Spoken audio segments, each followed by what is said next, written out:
Welcome into the Sports Buffoons Podcast.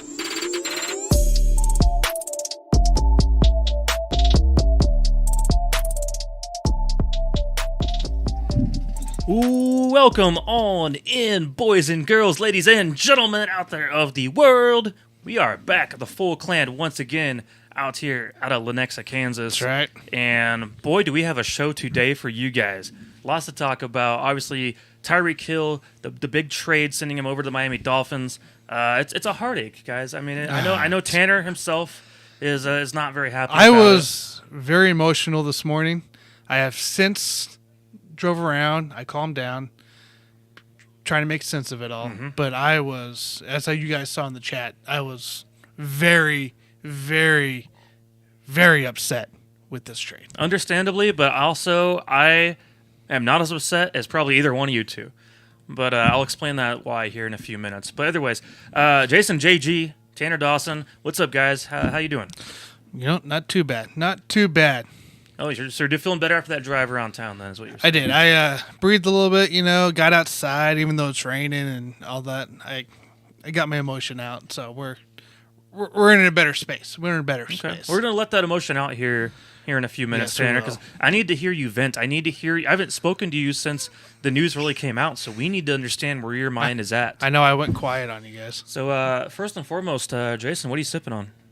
Well, we got some Chardonnay over here. We're going to switch it up. We always like to drink whiskey on this show, and I felt like we were doing a disservice to all of the wineries out there that like to sell Chardonnay. So I switched it up to Chardonnay. Very nice. I might be going to a winery myself this weekend, as a matter of fact, just because if we get good enough weather, I mean, I love hanging out, having a couple wines. There's tons of great wineries around here, too. Whitetail Run's one of my favorites, so I'll probably be heading out there for a bit, but... otherwise, you guys, I think the offseason is officially underway, and that is aside from all the free agency. The Chiefs did sign Deion Bush, by the way, the safety from the Bears, which makes me also think, okay, the Chiefs are trying to figure out a way to add safety depth to that way. Daniel Sorensen is probably officially gone from the team. Actually, I think that's more of a replacement for Armani Watts. No, Sorensen. Don't tell me that. Yes. No, so a lot of the reports I saw today around that was everybody was entailing it wasn't really a Sorensen replacement. It was an Armani Watts replacement. Armani Watts is a serviceable which is a shame player because I would love to have him back. I feel like should still find a spot here in this team, but I guess we'll see how things play out. Also from the Bears, been around for a few years now, but really has career never year last year too. Out. Well, he got week 6 torn ACL, I believe, so he kind of missed a few games. Was it week 6 ACL? Yes, for Deion Bush. But regardless, maybe you guys, it was the year before. I know he's a pretty serviceable guy. Yeah, no, I liked him coming out in college and all that. So we'll see what the Chiefs can get out of him at least and go from there. But regardless, you guys, we're gonna talk basketball here in a while throughout this show. So thank you all for joining. Main thing, let's get to the first things first, you guys. Tyreek Hill obviously now is no longer part of the Kansas City Chiefs. This all unfolded so damn quickly.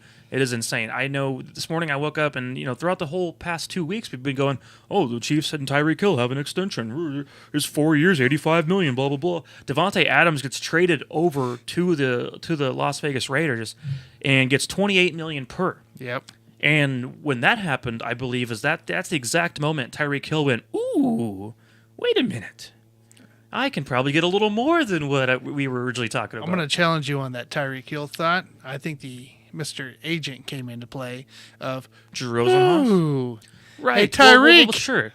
Drew Rosenhaus, of course, gets a little cut, of course. So Drew Rosenhaus sees Devontae Adams get the big payday in a trade to a team that has a lot of salary cap. And meanwhile, the Chiefs have no cap room or had no cap room. And so then they look at the situation going, oh, the Dolphins have a ton of cap room. So, of course, it's a team who's on the rise. Mike McDaniel's trying to make a name for himself with the Dolphins as a head coach. Well, he's on his way with it, so. Of course. I mean, so far he just signed Armstead Sunday. Yes, Teron Armstead's off the market, too. Yeah. They have money to play with, you guys. And Tua Tagovailoa, as Jason likes to call him. Tagovailoa. The only name in the NFL I don't think I can truly pronounce or probably ever will. But, now this guy's loaded with weapons. They got Will Fuller. They got Jalen Waddle. Tyreek Hill. Will Fuller was still a free agent. I believe currently on the team. So according to Spot Track today, he was still available on the free agent list. He's actually closing in on a deal with the Chiefs, to be quite honest. You know, not that I want him, but it could still happen. I would hate it. I mean, so according to Orlad's, the depth chart that you pointed me nicely to, you got Tyreek, Jalen Waddle, Cedric Wilson from the Dallas Cowboys, Devontae Parker, Preston Williams, Alan Hearns. I didn't know he was still in the league. And then a bunch of other scrubs. So currently your free agents for them are Will Fuller, Albert Wilson, and Isaiah Ford. I see. That makes sense then in that case. So that would make sense as to why really Will Fuller could be gone then in that case. So I think they're talking about a Deshaun Watson, Will Fuller, maybe being back reunion once again. I've heard about some of those rumors. So Arizona should look at it, man. We'll see how things fall with that. But guys, regardless, let's stay to the topic. Let's stick to the goddamn topic. All right. So, us here, obviously, we're all Chiefs fans here, and Tyreek Hill is the best receiver in Kansas City Chiefs history, and it's not even close. The guy was taken, obviously, the 5th round back in 2016, and has been a very special part of maturing himself as well as maturing within the community and just everything involved. Off-field and on-field. Like, there's been the fan base a lot of has really grown to love him over time. And especially going through some of the inaccurate stories that have come out over the years about him as well, I think that we've really gravitated towards wanting to understand him. And I'll be the first to say it. The Dolphins got a great player, and I think also a pretty good guy on their hands too, because he's very committed to his craft. Yes, he is. And he's proven everything since his time from being in the NFL, from the time of his Oklahoma State situation to the time of him having to plead guilty to the time he got to the NFL and was drafted by Andy Reid. And John Dorsey, by the way. And now we've seen this guy do everything right for the past 6 years. Even through the Brooke Pryor, Casey right. All the nonsense where people trying to tear him apart and take him down for no reason at all. And I think that we as a fan base has really grown to appreciate him because we understood him the most. And I think there's a lot of people outside of the Chiefs fan base who see him and they still look back at what the story was told originally, and they don't know the full details of what have come out since then. But before we get into everything, I guess I'll ask you first, Jason, before we get to Tanner's ranting. What are your current situational thoughts on the trading of Tyreek Hill, sending him to the Dolphins, considering the Chiefs got 5 draft picks in return? How's this going to affect the state of the Chiefs, and just how do you feel about this in general? I think it affects everything, but I will just give you my initial reaction, which was, it sucks to lose a player who helped us win a Super Bowl. Okay, when we all go back, we think about Jet, Chip, Wasp. Pretty sure that Tyreek Hill was the Wasp. And so that's very difficult to have that sort of a loss as a Chiefs fan. But, and I was torn in the beginning, but I've been telling you guys, I'm pretty sure I told you guys this a couple of weeks ago. We need to sell off some big pieces and start to get something in return because Tyreek Hill. Here's your big piece. Tyreek Hill is 28 years old. Okay. I wouldn't call him a declining player, but he's not necessarily an ascending player either. So he's kind of right there in the middle. At some point, you can only go down. So at 28 years old, he's going to have a hamstring here and there. His speed is not going to get faster. It's only going to stay the same or get slower. And so I immediately started to look at this from the business side and think that, okay, Davante Adams reset the market. Well, obviously the Chiefs are not going to be able to afford to pay Tyreek Hill more than the Raiders paid Davante Adams. Like, it's just out of the question. And so when you look at the business side, this was a pretty big haul that the Chiefs got here. And we've got a lot of picks, guys, in this next draft. And obviously, you look at it from Brett Veach's perspective, we got to hit on these picks or we're screwed. And so that's something for him to look at. But, obviously, Tyreek Hill was too expensive for the Chiefs. But I also look at the macro version of this, which is like the NFL, everybody is loading up. They saw what the Rams did to win that Super Bowl. The Rams went all in. Tampa Bay, the year before that, they went all in. And I think you see a lot of teams right now that are overreacting, and everybody just wants to go all in. And I think that's a good thing for a while, but eventually what happens is if everybody goes all in at the same time, at some point it's not going to work. And I think that might be the situation that the Dolphins are in right now because, my gosh, they're in the AFC. Like, what are they going to do? Make the playoffs? Okay, that's fine. But the other thing I look at is with Tyreek Hill and Devontae Adams, what's the best that Devontae Adams will ever do? Well, that's going to be when he played with Aaron Rodgers. We do not think that he is an ascending player. He's not going to be better with Derek Carr. I'm sorry. He's going to be worse. Tell me the truth. Same thing with Tyreek Hill. Do we really think that Tua Tagovailoa, yes, I actually pronounced his name correctly, do we really think that he's going to be better, Tyreek Hill with Tua, than he was with Patrick Mahomes? No. So the logical explanation for this whole thing that's going on right now is we have players who were ascending, and now all of a sudden they're descending, and they got overpaid. Nobody's going to want to even see those contracts. If I'm a Chiefs fan, I wouldn't want to see either one of those contracts on my books 3 years from now because it's going to be a disaster. Whether they get injured or whatever happens to them, they're just declining players from this point on. Not to say that Tyreek's not going to have a monster season. Next year, he very well could. But if you're the Chiefs, you can't afford him. You got to get as many picks as you can. And I love the haul that they got because, just to be clear here, when the Patriots acquired Randy Moss back in the day, wasn't that like a 4th-round pick? Yeah. Now, all of a sudden, we're getting like 5 picks. Right. So I think the Chiefs made the right business decision. Although, yes, I'm with the rest of my Chiefs kingdom out there. I'm sad to see Tyreek Hill go. No, yeah, you make some fair points there. Like it in the end, it's a good business decision. It frees up $29 million in the cap space.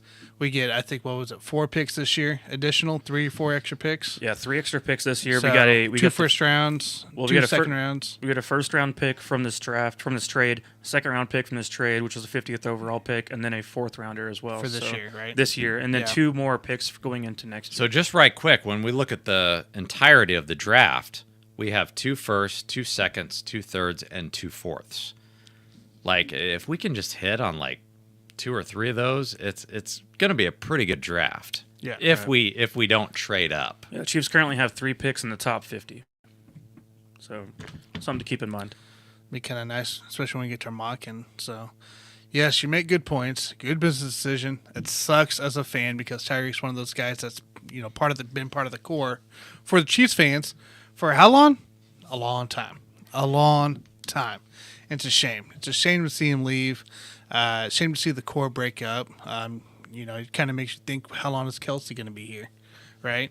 Which is kind of a scary thing. I told you earlier today. I know you did. Kelsey is a value player on this team. He doesn't cost the team that much against the cap. Now, he will in the future if the Chiefs choose to retain him, or he might reconstruct for that contract too. So Kelsey is a guy who, on this current team, is a wonderful fit, the best tight end maybe of all time, and we don't pay him hardly anything against the cap. Yeah, so during the day while I was out and about, like, I cleared my mind.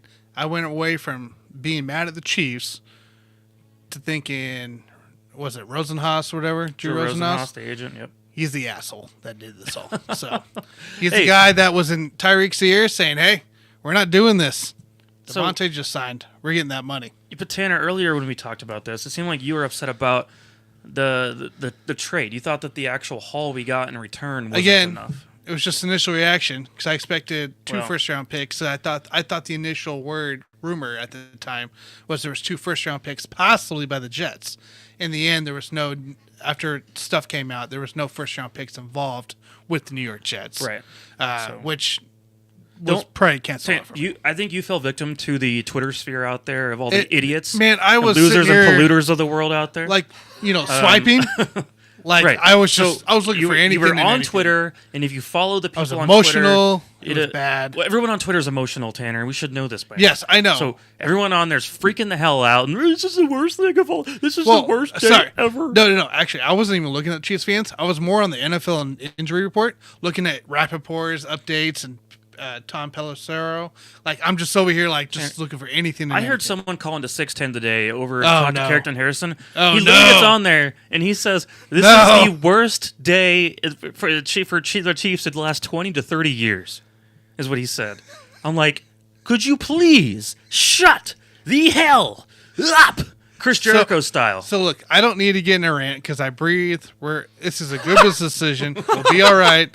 I would love to have Tyreek Hill. So Chiefs did. Let me put this real quick here. Chiefs ended up losing their best weapon on the team currently. I believe Tyreek Hill was their best weapon on the team. That's a guy that can have distractions. He ran, 47 yards a game backfield, just doing motions. Sure. Stuff like that. Like the guy is going to be exceptional in Miami. Where you have Jalen Waddle right there on top of Tyreek Hill and Tua that likes to move, who he is, a scrambling quarterback. It's going to be interesting to see what happens.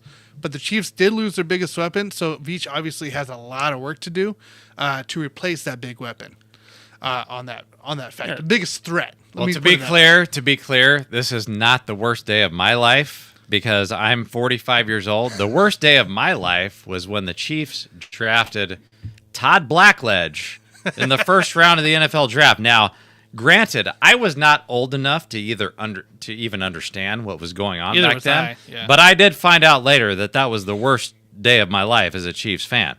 But like you said, Tanner, it's all about Brett Veach.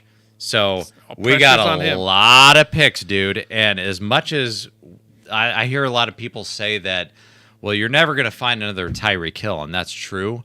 But you can find an impact player in the draft. Case in point, Jamar Chase, T. Higgins, Justin Jefferson, Jalen Waddle. Those are impact players that were drafted, and they Devontae had an Smith. impact in their first year. Yep. So we can make it happen. We could have two of those guys with the amount of draft picks that we have. But it's all up to Brett Veach, and we can't make a decision Correct. as far as like what's the outcome of this draft until we see the end product. Okay, and before we get to these comments from Lego My Ego, which we appreciate you commenting, we will address your comment shortly. You guys brought something up. I mean, it's kind of a long-standing rumor or long-standing hope of DK Metcalf coming into play. Obviously, this isn't going to happen because there's also two things for this DK Metcalf hopeful thing as well. Of he's going to have to get paid next.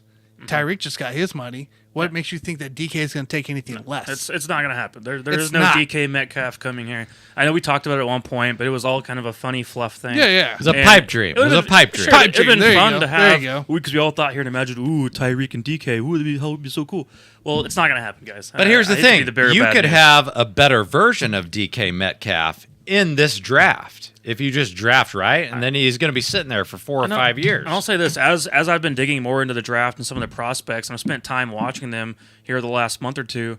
There's a few guys on my list that I could see coming in right away to be impact players on this team. We can trade up. And We can I'm trade up. excited for the whole thing to see how that unfolds. But I will say this: Brett Veach did say at one point recently that he notices a lot of talent at the edge rush position in this draft.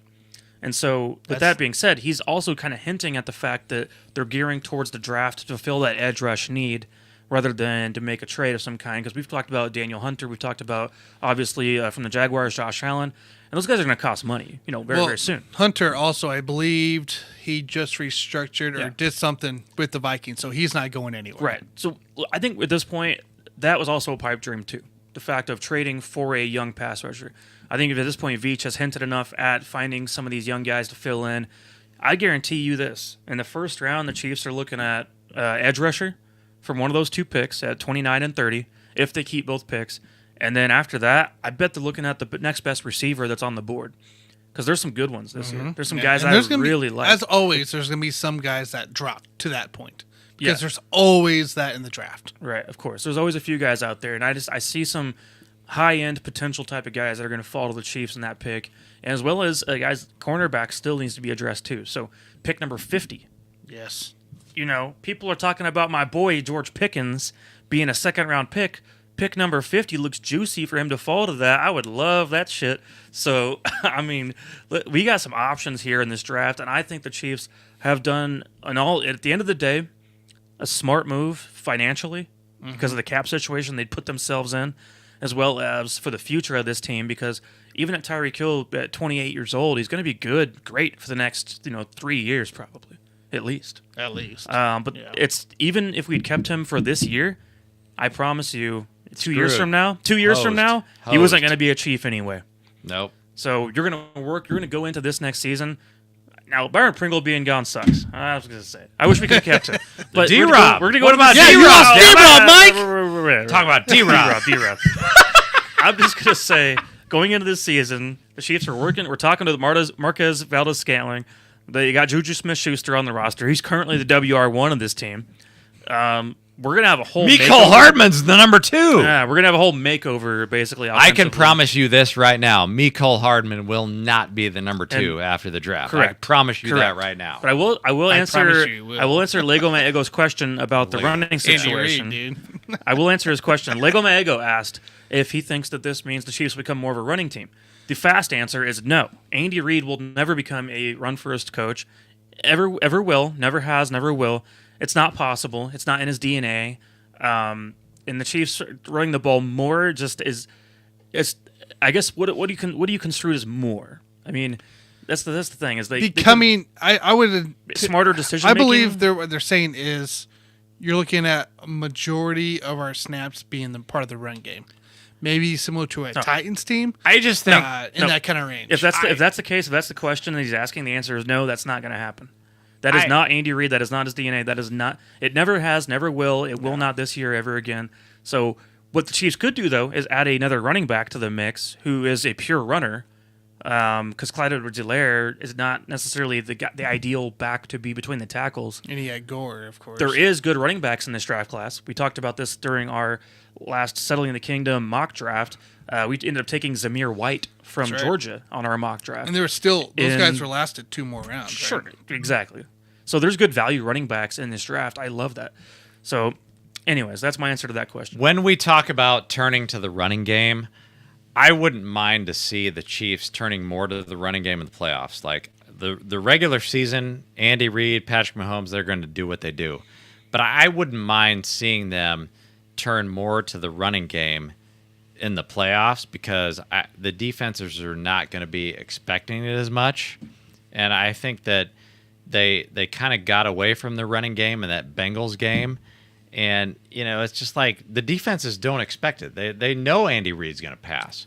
And so I wish they would do it a little bit more in the playoffs, but not so much in the regular season. That's the thing, Jason. The Bengals game, we saw the Chiefs down there. It was a 2nd and goal from the 2-yard line. And the Chiefs chose to call a pass play. Mahomes gets sacked on that play.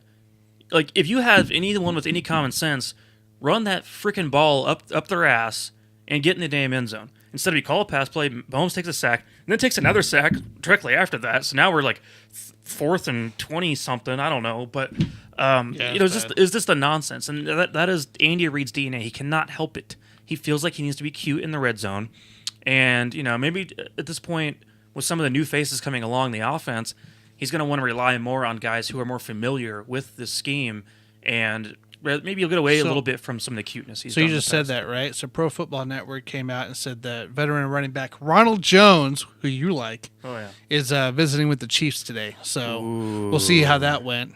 So he was visiting with the Chiefs. That's a pure runner right there. That would be kind of nice to have. I told Tanner about this. I would love to see Rojo as a Chief. Well, running backs don't make a lot of money, so we've got all the cap space in the world now, so let's bring him on. So some other notable names out there still available. Melvin Gordon, Devontae Booker, who filled in for Barkley all that time. Sony Michel's still out there.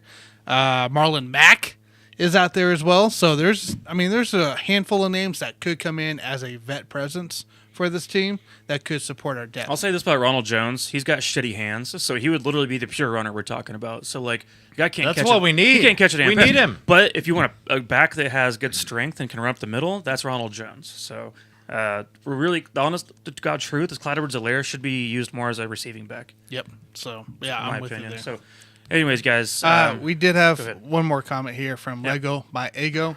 They were just curious, what teams will be looking at the Chiefs to move up or back in the draft? Any thoughts kind of on that for the Chiefs?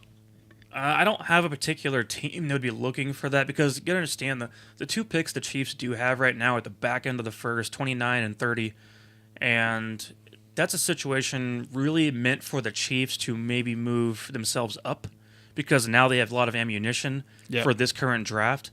They're not going to pick back-to-back. I highly doubt that. They're going to be looking at the team needs across the board during those last 10 picks, I would say up to 30, and they could move up, but it's a matter of how the draft falls. It's hard to really think about the draft and like, oh, this team needs this or that, and that's a good move, but like you understand how the draft falls dictates when a team could make a call to want to move up or back.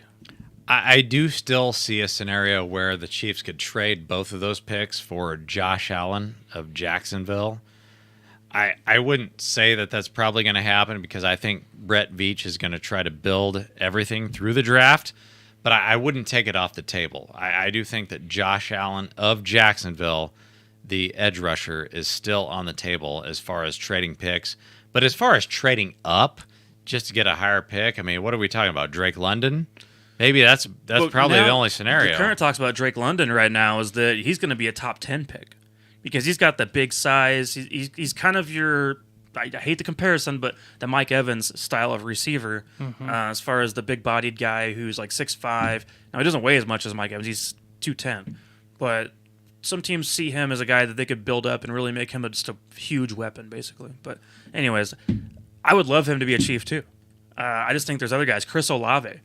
From Ohio State, the wide receiver, is a guy who could come in and probably replace what Tyreek Hill has done. Not to the same effectiveness right away, but at least he has the same speed and similar numbers. We want similar numbers. We could put up. He could put up similar numbers in this offense, but he's got the 4.3 speed and a little bit bigger than Tyreek actually overall in size.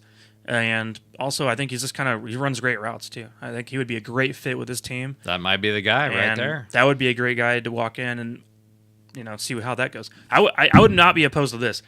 If we had moved up to get a guy like Chris Olave by a few picks, take an edge rusher at 30, and then in the second round, if George Pickens falls to your ass, you take him too.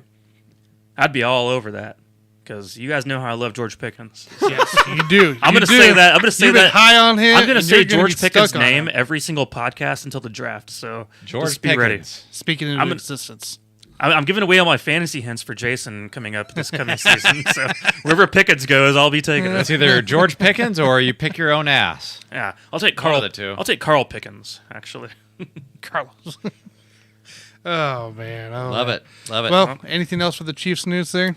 I guess. Just don't be sad. Just don't be sad. Like okay. be optimistic about the way this thing is going to turn out. The initial reaction from everyone on Twitter, because of course that's kind of our open social media source of fans, was just, gosh, you guys were a disgrace. I'm not gonna lie, you guys out there, you guys were nonsense. You guys acted like little children crying that you didn't get candy bar from the Walmart. Don't be emotional.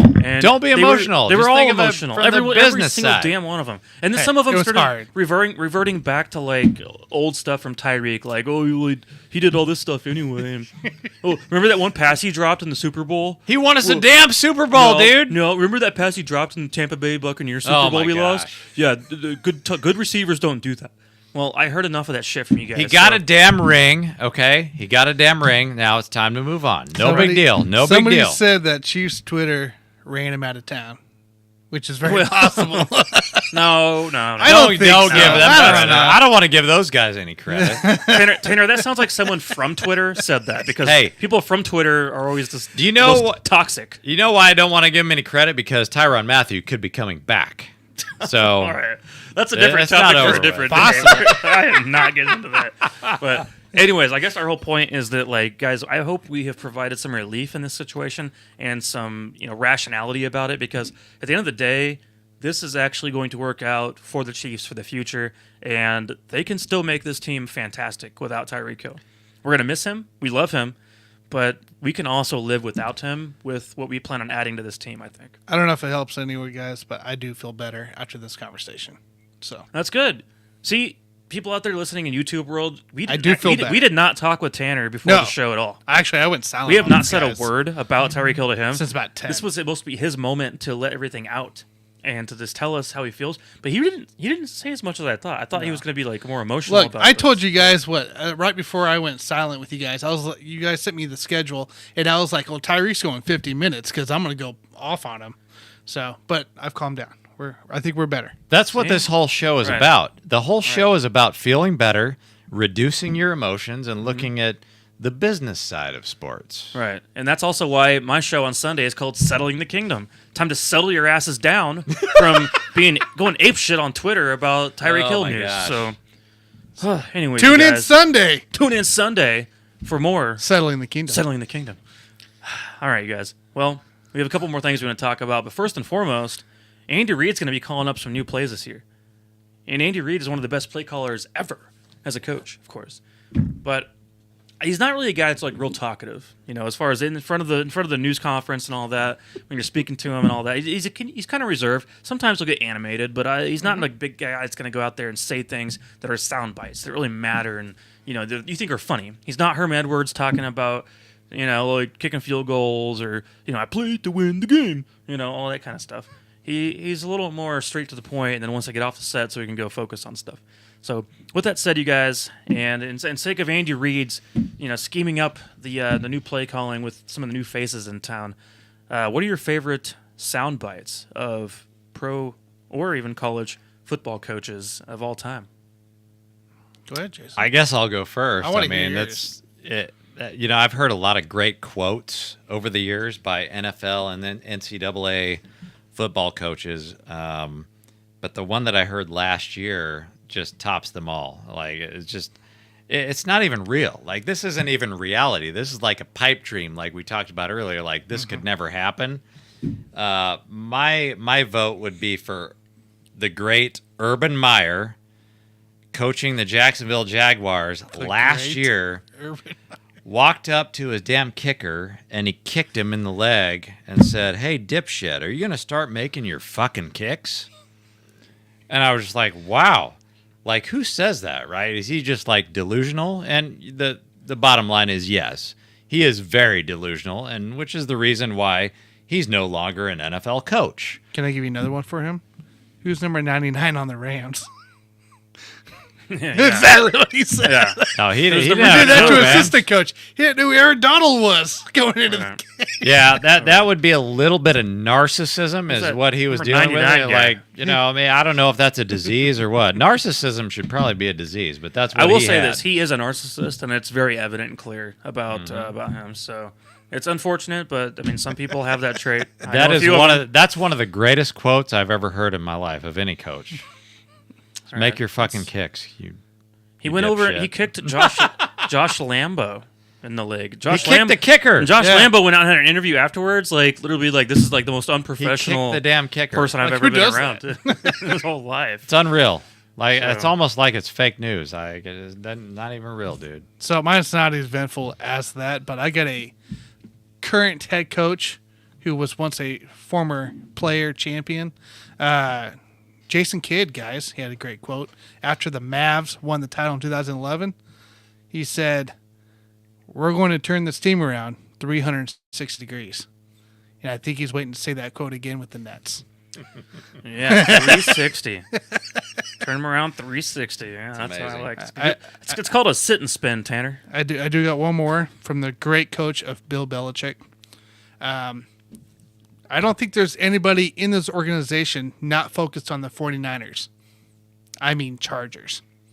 I mean Chargers. Hating on the 49ers, or on the Chargers. Oh, So boy. Was that some California team. Yeah. That makes sense. Hey, Belichick's he's one of those guys that has some like sly remarks, but he keeps a straight face all the time, so it's very dry. But He has I kinda some like hidden that. good I know. gems in there. True. I like that about him, actually.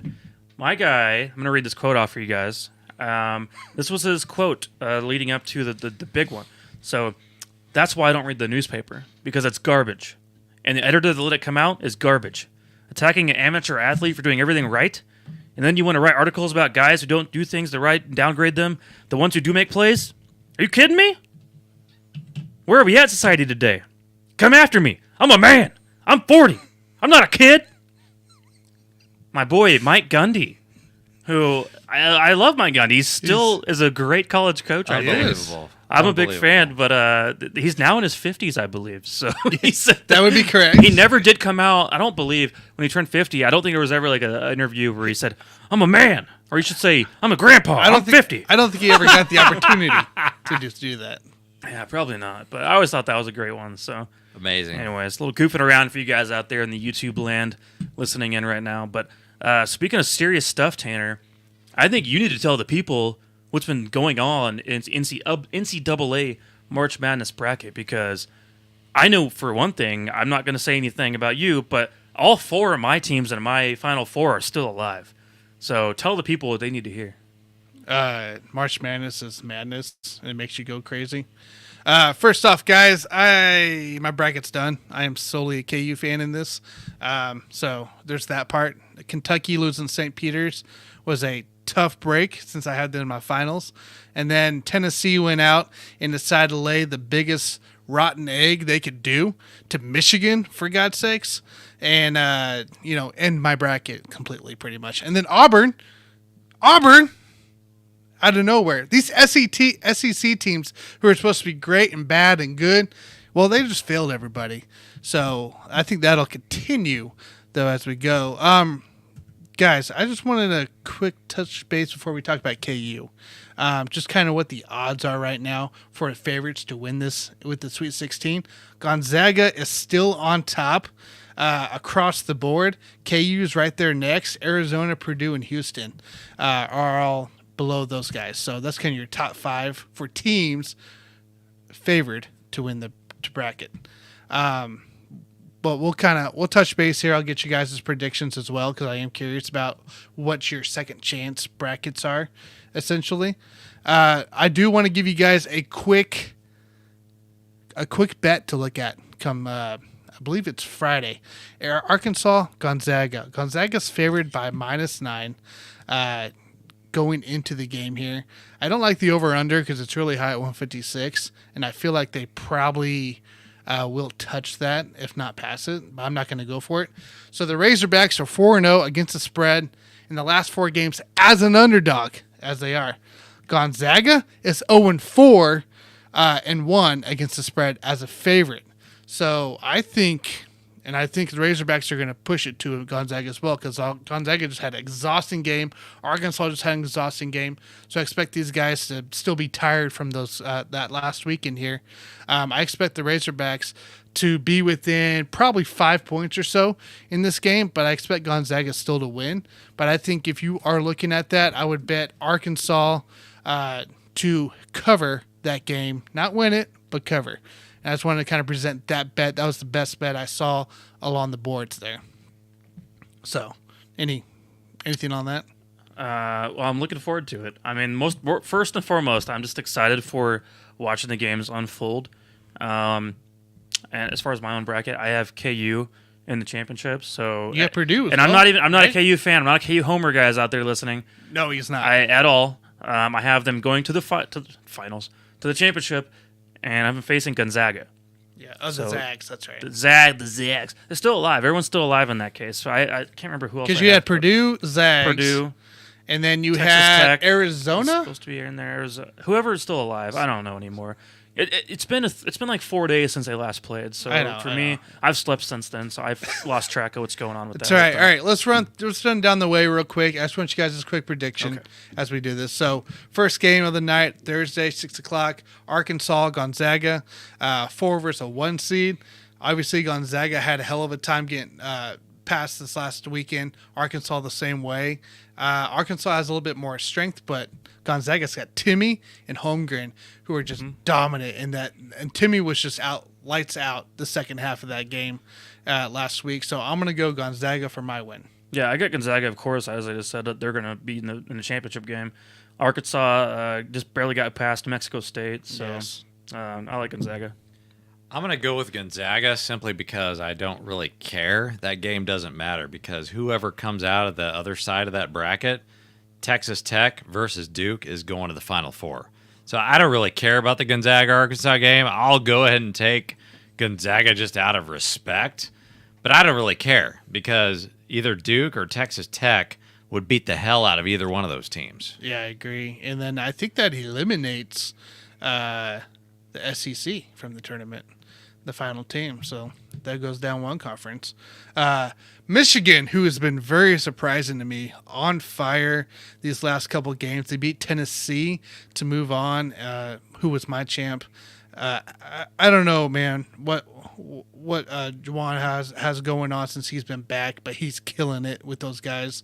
I think, honestly, the way things are shaping up, it's a tough one, but I'm going to go Michigan upsetting Villanova in this game at 6:30 Thursday. Yeah, I'm not going to have a 2-seed lose to Michigan right here. I did have Tennessee beating Michigan, and I was wrong about that, but I like Villanova going up against Arizona personally. All right. Yeah, there's no reason at this point in the year to bet against Michigan and Juwan Howard. Because Villanova, yeah, they're a good team, but they're not a great team. So, I mean, Michigan is on fire right now. So give me Michigan Wolverines in this game. Probably the game of the I guess Thursday, Friday matchups, I think, is going to be Texas Tech Duke. Duke is a team that, they have lost us to UNC. They've struggled against tough teams in their own conference. Well, Texas Tech is not a team that had an easy role as well. They beat KU. They had some tough games against Baylor. They swept Texas. So these guys are known to play these close games, similar to what Baylor did when they lost as well. I think Texas Tech comes out on this and beats Duke. I love Duke in this one. I like seeing Duke and Gonzaga, so that's who I got. Everybody loves Texas Tech in this game. So I'm going to go contrarian here. I am going to pick the Duke Blue Devils. Legendary. Everybody, Coach K. I don't understand it. Why is everybody begging for Coach K to just get trounced? No, I don't want in him the to last get trounced. year of his career. What evidence do we have to show that Texas Tech would even beat Duke? It's going to happen. Look at the past None. games they played. I will tell you this right now. Coach K will not win the championship this year, but he will make it to the championship game. I'm going to tell you that right here, right now. But, they got a couple of top 10 picks in the draft coming up next year. So I don't know why everybody's picking Tech, but I'm going to go contrarian. Give me the Blue Devils in this game. All right. Final roundup Thursday here. Houston, Arizona. Houston is one of those teams. They faced a few good teams. Obviously, with 5 losses, they kind of dominated the conference. Had a couple losses in there. I think Arizona is probably the better team in this, aka why they're a 1 seed, and a little tougher conference as well to come out of there. And they kind of prove it against TCU. It was overtime on that game, and that was a wild finish there. I'm going to go Arizona over Houston on this one. Yeah, me too. I like Arizona here. Obviously, I like Arizona going to the Final Four, so I got them going pretty far. Yeah, I'm going to stick with my original Final Four pick, just so you guys don't know. I did pick Houston from the very beginning to go to the Final Four, and I am going to stick with that pick. I'm not going to turn back now. I just like the defense that the Houston Cougars play, and they can lock teams down at any given moment, so give me the Houston Cougars to win this game. All right, and Friday, guys, kick off real quick. St. Peter's against Purdue. The Kentucky killer, the 15th seed against the 3 seed. Purdue is a 3-point lights out team lately. They finally caught fire again. I'm picking Purdue to beat St. Peter's, but I am rooting for the 15th seed to continue. Yeah, you guys know I got Purdue in my Final Four, so I got them beat. I didn't think the road would be this easy, actually, the road to Final Four. Either. And it worked out that way. I lucked into that pick probably, but I think they're going to make it to the Final Four no matter what. So. Yeah. All right, so to be fair here, I don't care about this game. I had North Carolina going to the Final Four anyway, so this game doesn't matter to me, but I am going to go with the 15 seed St. Peter's because I've listened to I don't know how many interviews by this coach of St. Peter's. Amazing. This guy is on fire. Their program's amazing. These guys, just a story. His team is not nervous by any stretch of the imagination. They don't care. They are just going to play the game how they play the game. So I'm going to go with St. Peter's. They're not going to go to the Final Four, but they are going to beat Purdue in this game. Because they already won their Super Bowl right? They beat Kentucky. Correct. That was the Super Bowl. Correct. So everything else is just cake. That's cake. We're going to skip the Providence KU game right now. UNC, UCLA, guys, this is going to be an epic matchup here against some blue bloods here. I personally think UNC is going to beat UCLA, but I would not be surprised if the other way happened. Yeah, I'm not sure on this one. It's kind of a toss-up to me. I guess I would go with UCLA on this one. But that's historic programs, man. That's me with no knowledge, just giving a toss-up. Yeah, they're both on fire as it is. I'm going to go with UNC here. They are my Final Four pick out of that region, and there's no reason for me to believe that after beating Coach K in his last game in Cameron that they're just going to all up, we're going to fold as an underdog, even though there's no true underdog in this game. It's just an 8 versus a 4. Like, who cares?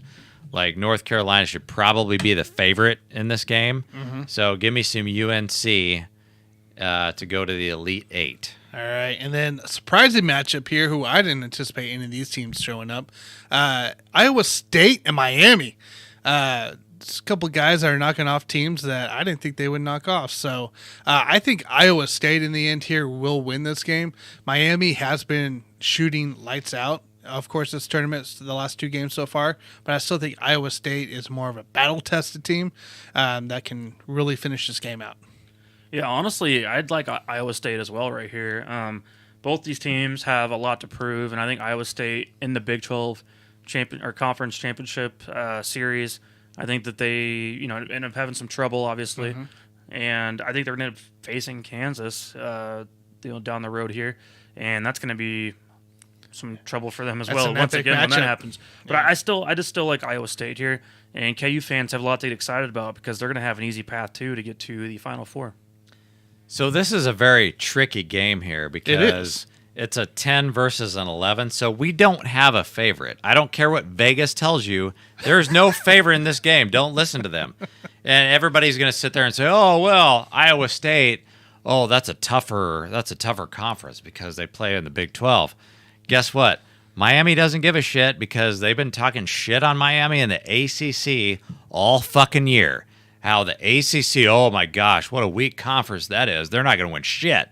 So give me some Miami against Iowa State. As bad as I would love to see KU and Iowa versus State Iowa. I'm dying to see that shit. It's not going to happen. I'll take Miami. Take it to the bank. That should probably be the JG easy money bet of the week. Yeah, maybe. Easy money. Maybe. All right, guys. So hopping in here, the main game for at least myself and Jason. Mike, he's whatever. But Providence KU is at 6:30 on Friday. Providence is a team that just went out and scored 12 threes in their last game. But here's the thing. KU just went versus a team and beat a team in the tournament with Creighton Blue Jays, who are also in the same conference as Providence, who also scored 12 threes. The big thing here is for KU is it's going to be the defense and the boards. As long as they can still put up some threes, make their shots, don't go on a cold spell for God's sakes. But you've got to put up boards. They rebounded Creighton 47-31. They had 7 to 3 to blocks as well. So there's defense involved, and with that happening, as long as KU can play their defense, I don't think Providence stands a chance. I think this might be, I don't know, I'd say a 10+ win. So this is basically a coin toss here. Like, I don't care about the seedings 1 versus 4. No, everybody's I care less. Everybody's talking up Providence, and they are a good team. I'm not going to lie. I mean, they've had some quality wins. But guess what, guys? There's no NBA prospects on this team. And we have no 5-star recruits on this team. At some point, that run is going to come to an end. I don't care if you think it's going to be in the Final Four or whether you think it's going to happen right now. Obviously, KU's got to step up and get the job done. But I am not going with my heart here. I'm going to go with my brain, and I'm going to say that KU is going to win this game. All right, so coming out of the weekend, guys, so we got KU. We got, I guess, Purdue at this point. We all agree, or you have UNC, Jason. Purdue sucks. Jason is UNC. I mean, they're going to get lucky and win this next game. I'm kind of going with Mike on my second chance. I think Purdue actually comes out of this. And then you have Gonzaga. Where I think we're all in agreement on Gonzaga coming out of that bracket. No. Who do you have? Texas Tech? No, I told you I've got Gonzaga's not going to win. It's going to be Duke going to the Final Four. Sorry, yes, Duke. And then the other side, Arizona, and then Jason's got Houston. Correct. Okay, there we go. So a lot more basketball to come. Not sure exactly if we're going to be able to talk about the Final Four next week, but I'm sure we'll bring it up at some point. You know, I might be remote, so we'll see what happens. Yeah, we'll figure it out one way or the other. Cool. But we have a few more minutes left with you guys. Obviously, Jason, I know you have been following the NBA quite a bit and seeing what's going on with that. I've had a boner ever since Tanner told me Ronald Jones is visiting the Chiefs. So that's besides the point, but I just want to throw that in there. I can't really speak well with that. And so there's a few teams in the NBA right now who are going through some issues. Mike, calm down. Whoa, that was a blast. I'm underneath the table at least, so my Rojo Mojo is not extending right now. Don't worry, it's all enclosed. Oh, boy. So, Jason, there's a few teams in the NBA. I think you want something you want to talk about. You have a few minutes. So, obviously, the situation with Steph Curry right now, going through an injury, won't be back, I don't believe, until the playoffs. The Nets, obviously, are having some issues of their own. And then the Sixers, I mean, they gave up a big piece, and right now they're sitting there with their ass up their ass. And so, with all that said, you had a question to me earlier today, and you said, which one of these teams are done? Or are all of them done? And I just want to know your opinion on that, and maybe we can talk about that for a few minutes. Yeah, I mean, that's whenever we look at these NBA teams recently, I mean, everybody, when you watch the media, they're saying all three of these teams are done. So, and that means when I want to define the word done here, and that means they have no shot at winning the championship. So we're going to talk about three different teams here: Sixers, Nets, Warriors. And I want to know if you guys think these teams have a chance to win the championship this year, or if you think they're done, because you listen to the media every single day, they think all three of these teams are cooked, like they have no shot whatsoever. So we're going to start out with the Philadelphia 76ers, who are currently the number 3 seed in the East. And my issue with the Sixers right now is, like, if they wouldn't have had to give up Seth Curry, the lesser half of the Curry brothers in this trade, Yep. I think they would be a very dangerous team right now. But the problem is they've got Embiid and Harden, and that's pretty much it. And they're struggling right now with these last couple of games deciding who's going to be the guy to take the last shot. You know, we looked at that back when it was LeBron and D-Wade and Chris Bosh back in the day. They had to figure that out over the course of a year or so, like who's going to take the last shot. And so I think Embiid and Harden on that team, they're a little bit confused right now. They're going to need a little bit more time to figure out that chemistry. The other problem I see with the Sixers is that James Harden is not a spot-up shooter. And the reason I say that is because if you compare him to a guy like Steph Curry can run the offense, much like James Harden, and they're very good, both of those guys, at getting their shot off the dribble. The difference is Seth Curry is good at running off screens and just being a spot-up shooter. James Harden can't do that. Nope. So when he gets the ball, he's got to immediately put that ball on the ground. And I think that's been a big part of his downfall over the years, as far as why we look at James Harden as a guy who just doesn't get the job done in the playoffs. And a lot of people look at him as a choke artist, quite frankly. And I don't want to call him that. Maybe you guys want to go ahead and call him that, but that might be a part of the reason why he could be a potential choke artist. And why I have a problem with this team is that he's not a good spot-up shooter at all. He gets the ball, he's got to immediately put it on the ground, dribble. Who knows what the hell is going to happen? I think that Joel Embiid, the only way this team is going to have a chance is if Joel Embiid is kind of the Kyrie Irving to a LeBron James, where, yes, I am going to be the closer in late game situations. So Sixers have a problem for me. And if you're going to ask me right now, they are done. They have no shot at winning a championship this year because that trade didn't happen that long ago. There's not a whole lot of chemistry on this team. They lost Seth Curry. There's no chemistry with, the rest of the team, all those other, Tyrese Maxey. He was a great player before James Harden arrived. Now he kind of doesn't want to take the shot, doesn't know how he's fitting in as a second-year player. So at least for this year, I like this team going forward, but this team is done. They have no shot at winning a championship this year. Yeah, I mean, I hear you on that. In fact, out of that list we just talked about, that's probably the one team that I see the least potential out of at this point. I just also think that the best teams right now come out of the Western Conference. And so for me, it's like the 76ers, I think they have an okay team and lineup and all that, but I think it's going to be some failed hopes right now from them this season anyway, especially when there's so much more talent going around and just better teams in general. I mean, obviously, they're linked to playoffs, obviously, but are they going to do anything when they're there? And I just don't see it happening personally. I just think there's better teams in the NBA right now. Now, you kind of look at their schedule, too, coming up here. Outside of Phoenix, Milwaukee, you kind of, maybe Cleveland and Toronto, you could count into that.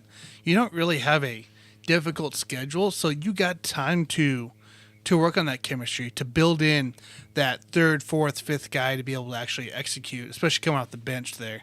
I agree with you on Embiid. Embiid have to be basically everything falls on his back. Now it's a matter if he can continue to stay healthy through that portion of the playoffs as well. I don't think they're done. I'm not counting them out just yet. They're 3-2 in their last 5 with wins against Cleveland, Dallas, and Miami, the number 1 seed. Their losses are only against Denver and Toronto, 2 good teams right there as well. So you can't really, and they weren't blowing out losses either. So I don't think they're completely out yet. I think they need some improvement to be done to be able to take their chance, but I'm not counting them out. I think the 76ers have a chance right now if they can execute some stuff off the bench there, especially in these next 12 games before the playoffs start. So I'm counting them in still. Yeah, and don't forget, you still have Boston and Miami ahead of them right now. And I just, as much as I don't trust the Milwaukee, standings, of course. So yeah, I don't trust the standings at the end of the year. But I think in this case, Milwaukee is the team to beat. They're the defending champions. But let's move on to another team that's got a whole complete different set of problems right now, and that's the Brooklyn Nets. So right now, they're the number 8 seed. Everybody expects them to get out of that play-in situation or win the play-in tournament and be in the playoffs. They got some big problems right now because Ben Simmons, it was reported, has a herniated disc, and he had to have an epidural in his back.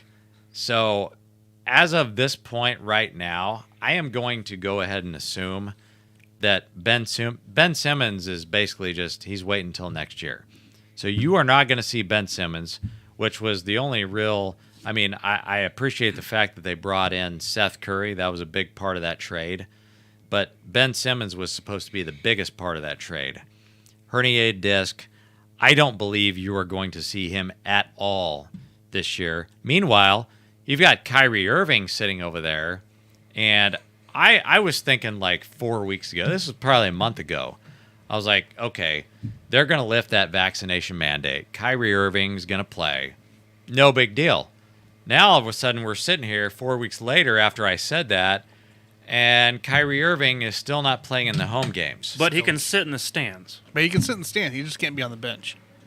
My whole point is that this is a problem. Now, I do believe that there is a chance that when the playoffs start, that the mayor of New York is going to lift that mandate. There is a chance that this could happen. I'll crack up because you said this every week. If it never happens, dude, I'll die laughing. I mean, I'm saying this guy, he seems like a fan of the team, the mayor of New York. He's like, I want Kyrie to play. Well, put your money where your mouth is. Kyrie's not going to get the jab, so. But I'm just saying, like, if this happens at the beginning of the playoffs, we're basically seeing a scenario, the exact same thing that we saw last year, which is the Nets versus the Bucks in the Eastern Conference Championship, and then the Bucks versus the Suns.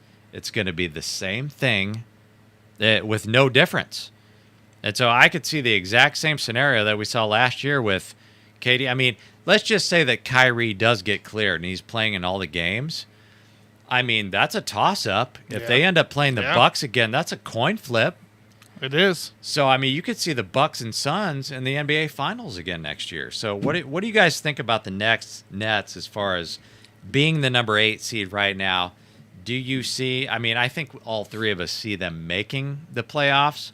But what are they going to do once they get there? Well, once I see these teams ahead of them, and I think the Nets have more potential than all these teams right now.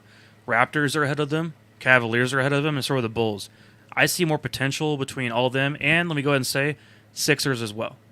I think the Nets have more potential than the Sixers as well in the Eastern Conference. And so when all things come to play, and if let's assume Kyrie can play in the playoffs right now, just for the hell of it, let's play that game. I see the Nets being a team that's going to be difficult to figure out and also to, adjust to, because that's a team that's not always been all the way there throughout this whole season due to some of the mandates and things and moving and trading that's gone around. I think this is a team that could really be kind of sneaky. They could really get in there and make an impact as the playoffs roll around. I think the Nets are far from done. I think it's going to be a good team and fun team to watch play out here in the next couple months. Yeah, Brooklyn's a hard one just because of their up and down, the Simmons drama going on with, I don't know, man, with Irving not being able to play every single game going down the stretch. I think I'm going to count the Nets out on this one. They are 4-1, or sorry, yeah, they're still 4. No, actually, they're 3-2 in their last 5 because they just lost to Memphis, Ja Morant-less Memphis. But they also were out without Seth Curry, who was out with an ankle, and who else was it? Goran Dragic, their recent signing, he was out as well with a knee injury. So I just think injury is plaguing these guys too much. There's certain teams that can survive when it gets right, teams that are going to get their players back. I don't see the Nets getting their key players back that they need. Simmons would have been one of them right away, and even if he comes back in the playoffs, I mean, you're fresh legs going in, but there's no chemistry built. I'm going to say this team is no on for finals. So you think they're done, and that's certainly a possibility. And just to be clear again, Ben Simmons is done. He's not going to play this year. So it's official done. Well, okay. That's my personal opinion. He missed all year long, and now he's having this. He's not. Yeah. He might come back and play minutes, but he's not going to be an impact player. But here's the thing: that team does not go or stay as Ben Simmons goes or stays. That team will sway depending on Kyrie Irving's availability. Correct. And as far as Kyrie Irving is concerned, I will tell you my dream scenario right now is that the Brooklyn Nets would play the Suns in the NBA Finals because you know why? All of a sudden, now this revenge factor that this guy's been dying for all year long would never happen. Now all of a sudden, it's the revenge factor of Nets versus Bucks, and then the Nets could have a chance to beat the Suns in the championship. I would love to see Nets and Suns. That's my dream finals right now. So, by the way, real quick here, the rest of the schedule they have out through April 10th, they only have 3 home games. Yeah, it's all about Kyrie 3 home Irving. Games. No, it's all about the playoffs at this point. The regular season doesn't matter. But see, the 3 home games too are against teams we don't even care about: Phoenix Suns, Utah Jazz, and Los Angeles Lakers. Well, yeah, right, Mike? I mean, but LeBron, I'm not responding. LeBron could win a game. All right, guys. So, by the way, the Suns are winning right now against the T-Wolves, 97-94. So. They're winning. As usual. I mean, they're always winning. Very good. They should be winning. So I think we're all a little bit torn on the Nets and how that's going to play off. As well we should be. But moving on to the third team, let's talk about the Golden State Warriors. They are currently number 3 in the Western Conference. Steph Curry's got the foot injury, but he is expected to be back for the start of the playoffs. James Wiseman, that guy's another Ben Simmons, man. He's done. He might actually be another Zion Williamson, never play again the rest of his life. Hey, Zion's out there dunking, dude. Did you not see the video? Wiseman has tried to come back 3 times in 1 calendar year, and it has not happened. So he's Wiseman's out. So you're looking at a scenario where it's basically Phoenix and Golden State. I'm going to go ahead and throw the Memphis Grizzlies into the mix because I feel like everybody has been a little bit disrespectful on the Grizzlies, and I feel like they are actually a dark horse to come out of the West. And Ja Morant is he's a man among boys. Okay, so he's having a career year, and basically you're talking about injuries. I mean, we all expect Chris Paul to come back, and the Suns are going to be great and do their thing, but I do have the Memphis Grizzlies as a dark horse. But what's going to happen to the Warriors, guys? Do you think that when Steph comes back, if and when he comes back for the start of the playoffs, is it just going to be business as usual, or do you think that they're done for the year? Do you think they have a chance to win the championship? No, I give them a chance, absolutely. I mean, why would you not? Because, we're going to assume Steph Curry, who I think we all kind of have the same thought, is one of, if not the best shooter of all time. And that guy's obviously a big, important piece of the team. And I would say within that conference, they're going to have some fighting to do, without a doubt. It's not going to be easy. You guys already know how I feel about the Suns. So you guys already know that I feel like the Suns are going to go all the way again. But I'm not going to count them completely out. I would say if the Suns don't make it, then I would put the Warriors as an easy second option to be in there. So I would never count them out in this case, especially if Curry is going to be back for the playoffs. If he's not back in time or if he's limited, then in that case we can revise all my statements I just said. Yeah, that's fair. I think when it's time, playoff Curry comes alive. Playoff Draymond comes alive. Klay Thompson's finally starting to find his footing after coming back from the injury. Right, he had 38 against the Bucks. When he had another game, big game, 33 against the Lakers. So the guy's starting to figure it out. And today he had rest. Obviously, they're playing it safe with him and Draymond.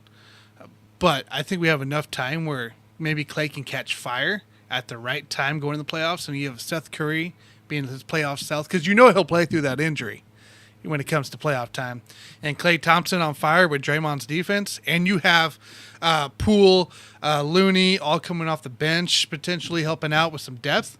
I think Golden State's still has a pretty bright star for that championship. Yeah, when I look at the top three in the West right now, honestly, I don't think of any of them differently. No. Based on injuries and everything that's going on right now, everybody talks shit on the Grizzlies because they think it's a one-man show.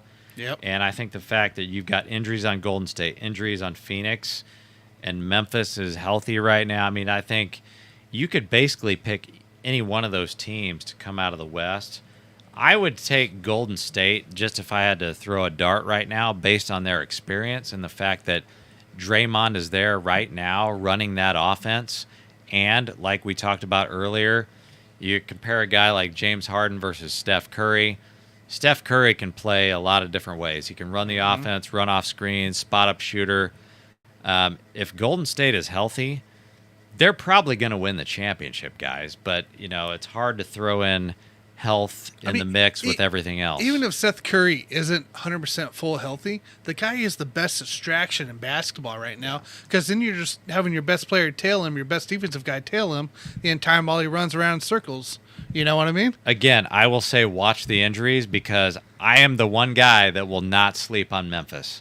I am a huge Ja Morant fan, and if something happens in terms of injuries and a couple guys go down, I could see a scenario where Memphis comes out of the Western Conference, and I will not be shocked if that happens. I'm trying to get the update. I know with Memphis, Dylan Brooks was the big key to these guys for beginning of the season. If he comes back into play, is he still out? I don't even remember. I don't remember. But essentially, if he can if Dylan Brooks can stay healthy or get healthy or stay healthy, whatever it is, going to the playoffs, with him and Ja Morant going at it, they have a good that's team. A tough team. That's a tough team. Whole point is they have a really good team, and we've seen throughout history it's not always the superstars that win the championship. It's the best team, and I feel like they play well as a group, the Memphis Grizzlies, and so. But again, it's just going to depend. Exactly, the Phoenix Suns. Sorry, the Phoenix Suns Brooks is back, should go all the way. They should, but we got to see how CP3 fits back into the mix and how everything works out. All right, guys, we hit overtime today, by the way. So, anyways, I'm excited to see the NBA playoffs, how that gets closer and unfolds.